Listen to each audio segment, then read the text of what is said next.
प्यारे दोस्तों, धन्ना सेठ की आप लोगों ने बहुत सी कहानियां सुनी होंगी।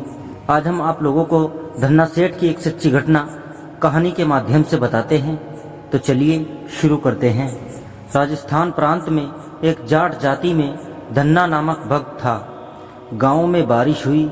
सब गांव वाले ज्वार का बीज लेकर अपने अपने खेतों में बोने के लिए चले।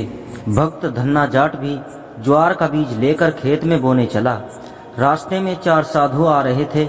भक्त ने साधुओं को देखकर बैल रोक दिए और खड़ा हो गया।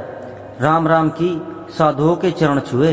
साधुओं ने बताया कि भक्त 2 दिन से कुछ खाने को नहीं मिला है, प्राण जाने वाले हैं। धन्ना भक्त ने कहा कि ये बीज की ज्वार है, आप इसे खाकर अपनी भूख शांत करो। भूखे साधु उस ज्वार के बीज पर ही लिपट गए। सब ज्वार खा गए। भक्त का धन्यवाद किया और चले गए। धन्ना भक्त की पत्नी गर्म स्वभाव की थी। भक्त ने विचार किया कि पत्नी को पता चलेगा तो झगड़ा करेगी, इसलिए कंकर इकट्ठी करके थैली में डाल दी जिसमें ज्वार डाल रखी थी। भक्त ने ज्वार के स्थान पर कंकर बीज दी। लग रहा था कि जैसे ज्वार बीज रहा हो। धन्ना जी भी सब किसानों के साथ घर आ गया। 2 महीने के पश्चात सब किसानों के खेतों में ज्वार उगी और धन्ना जी के खेत में तुम्बे की बेल अत्यधिक मात्रा में उगी और मोटे मोटे तुम्बे लगे। खेत तुम्बों से भर गया। पड़ोसी खेत वाले ने धन्ना की पत्नी से कहा कि आपने खेत में ज्वार नहीं बोई क्या?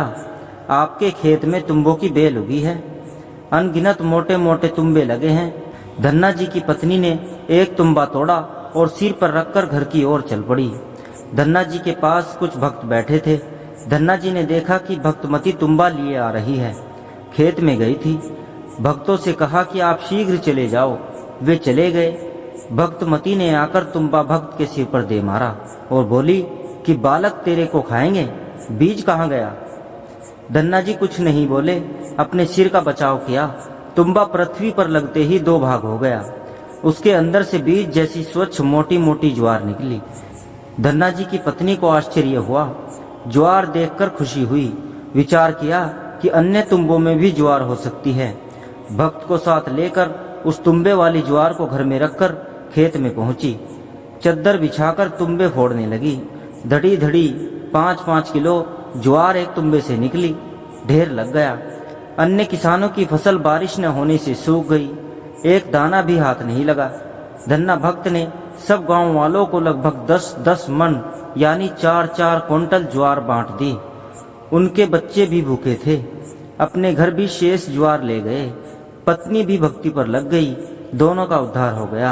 वाणी नंबर 110 का सरलार्थ यही है कि धन्ना भक्त की परमात्मा में तथा धर्म धर्म में ऐसी धुन लगन लगी कि ज्वार का बीज ही दान कर दिया।